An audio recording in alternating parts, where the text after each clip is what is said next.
देखिए, सीटीईटी का प्रश्न, एक रचनावादी कक्षा कंस्ट्रक्ट विज़ क्लासरूम का तात्पर्य है। एक रचनावादी कक्षा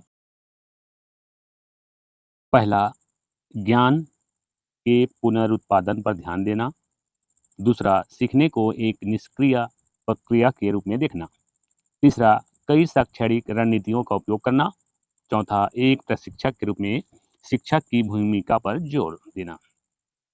तो इसका उत्तर तीसरा है। रचनावादी क्लास में क्या होता है दोस्तों कि कई शैक्षणिक रणनीतियों का उपयोग किया जाता है। रचनावादी क्लास में कई शैक्षणिक रणनीतियों का उपयोग किया जाता है।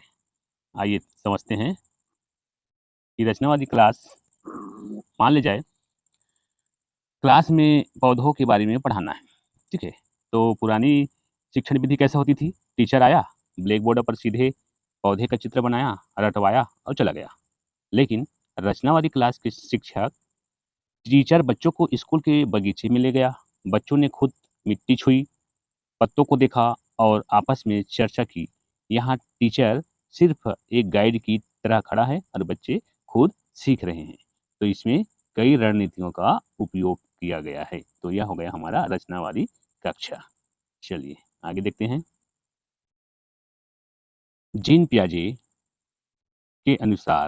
जीन पियाजे के अनुसार बुद्धि सीखने की बुनियादी नींव में परिवर्तन करने की क्षमता है। जीन पियाजे बाल मनोवैज्ञानिक हैं।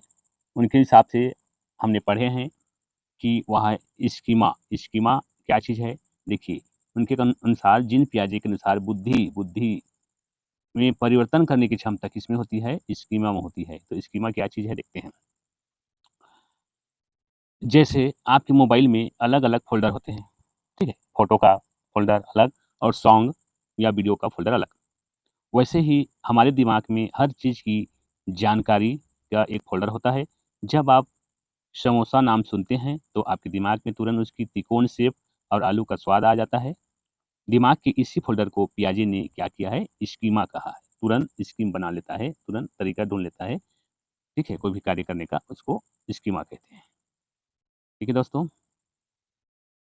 समालोचना, विद्यार्थियों में समालोचनात्मक चिंतन, क्रिटिकल थिंकिंग माने एकदम सूक्ष्म विश्लेषण करने की क्षमता, कौशलों को विकसित करने के लिए एक शिक्षिका को ऐसी गतिविधियां तैयार और करवानी चाहिए। कैसी? देखिए, आप ऑप्शन देखिए। तार्किक तर्क शक्ति और विश्लेषण की मांग करें, पहले सीखी हुई अवधारणाओं की केवल पुनः प्राप्ति की मांग करें, यंत्रवत याद करने और रटने की मांग करें, जानकारी के विश्लेषण और मूल्यांकन की मांग करें। तो देखिए, यंत्रवत याद करने की रटने वाली तो इसको तो भूल जाओ, आज के ज़माने में ऐसा नहीं है। दूसरा भी भूल जाओ, क्योंकि पहले सीखी हुई अवधारणाओं की केवल पुनः प्राप्ति की मांग करती है, मतलब ये भी रटवाने वाली या याद कराने वाली बात है। तो हमारा 1 और चौथा, पहला और चौथा क्या है? सही है, पहला और चौथा सही है। तो देखिए, इसके बारे में थोड़ा-सा जानकारी। जैसे मान ली जाए, व्हाट्सएप पर एक मैसेज आता है कि कल से 2000 की नोट फिर चालू हो रहा है। रट्टू बच्चा क्या करेगा?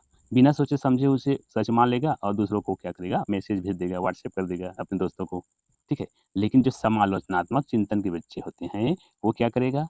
पहले तर्क लगाएगा, विश्लेषण करेगा कि आरबीआई की वेबसाइट पर ऐसा कुछ है या नहीं, और फिर सही-गलत का फैसला करेगा और फिर उसके बाद अपना मैसेज फैलाता है। हमें बच्चों को ऐसा ही खोजी बनाना है। कैसा? समालोचनात्मक चिंतनशील वाला बच्चा बनाते हैं। क्रिटिकल थिंकिंग वाले बच्चे ऐसा सोचते हैं, उसकी किसी भी खबर की तह तक जाते हैं, उसके बाद ही उस खबर को फैलाना पसंद करते हैं। ठीक है दोस्तों? चलिए, अभी कथन और पहला विकल्प, पहला और ए और आर को दोनों को मिलाने वाली कथन वाली प्रश्न को समझेंगे। देखिए, अभी कथन और कारण वाली प्रश्न ऐसा अक्सर आता है और यह इंपॉर्टेंट चीज़ है, इसको वेरी वेरी इंपॉर्टेंट के रूप में देखो। देखिए, पहला क्या कहता है? ए, बच्चों का विकास आनुवंशिक कोडों के प्रकट होने का प्रत्यक्ष परिणाम है। कारण कहता है बाल्यावस्था विकास का एक प्राकृतिक जैविक चरण है। दोनों में हम समानता कुछ नज़र आ ही नहीं रहा है। देखिए, इसको समझिए। बच्चों का विकास कह रहा है आनुवंशिक, यानी कि जेनेटिक कोडों के प्रकट होने का प्रत्यक्ष परिणाम है। यहाँ पर यदि क्योंकि लगाएँगे तो संबंध को दर्शाएगा कि नहीं। देख, क्योंकि बाल्यावस्था विकास का एक प्राकृतिक जैविक चरण है। चलिए इसको समझते हैं। जैसे कि 2 जुड़वा बच्चे पैदा हुए, दोनों का आनुवंशिक कोड यानी कि जीन एक जैसा है। जैसे एक बच्चे का एक बाप से पैदा हुआ है, तो दोनों का आनुवंशिक कोड एक जैसा है। एक बच्चे को राजा के महल में पाला गया, जहाँ सबसे अच्छे बोलते हैं, और दूसरे को डाकुओं के बीच में छोड़ दिया। क्या दोनों का विकास एक जैसा होगा? बिल्कुल नहीं। इसलिए विकास सिर्फ जीन का परिणाम नहीं है, माहौल, पर्यावरण का भी उतना ही बड़ा हाथ होता है। ठीक है? माहौल और पर्यावरण का होता है, तो दोनों में संबंध नहीं है, तो यानी कि दोनों ही गलत है, ए और बी गलत है। इसका उत्तर इस टाइप के आएगा, देखिए। ए और 2 दोनों गलत है। ठीक है? चलिए, लेओ वाइगोत्स्की के सिद्धांत की आलोचना क्या है? लोग आलोचना क्यों करते हैं? तो देखिए, इनका कहना है कि इनके बारे में पहले जानिए कि देखिए, वाइगोत्स्की ने बच्चे के संज्ञानात्मक विकास यानी कि मानसिक विकास में किस ओर जोर दिया है? उन्होंने कहा है कि समाज, संस्कृति और भाषा को ही पूरा श्रेय दे दिया है। आलोचकों का मानना है कि उन्होंने जैविक कारकों, आनुवंशिकता और परिपक्वता को लगभग नज़रअंदाज कर दिया गया है। यानी कहने का मतलब है कि अ, इनके इस महाशय का कहना है कि बच्चों का विकास सामाजिक और सांस्कृतिक और भाषा में ही बच्चे सीखते हैं, ठीक है? उनका विकास उस तरह से होता है, लेकिन इन्होंने इनको पूरी तरह से नेग्लेक्ट कर दिया है। मान लीजिए एक उदाहरण से समझते हैं कि सचिन तेंदुलकर का बेटा क्रिकेट सीख रहा है। वाइगोत्स्की कहते हैं कि वह सिर्फ़ अच्छे कोच, दोस्तों और समाज से ही सीखकर महान बनेगा, ठीक है? लेकिन आलोचकों ने कहा है कि आप कैसे भूल सकते हैं महाशय कि आपके अंदर सचिन तेंदुलकर का जीन भी तो है, जो उसे पैदाइशी तौर पर क्रिकेट के लिए मजबूत शरीर और दिमाग देता है। वाइगोत्स्की ने इसी आनुवंशिकता को अनदेखा कर दिया था, इसलिए वह आलोचना का शिकार हो गया था। तो हमारा ये ऑप्शन, चौथा ऑप्शन इज राइट।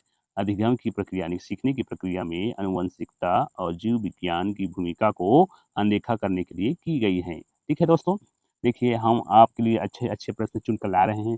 अभी भी आपने देखा, लेकिन हमारे वीडियो को लाइक नहीं किया और अनजाने में उनको सब्सक्राइब भी नहीं किए हैं और दोस्तों में शेयर भी नहीं किए हैं।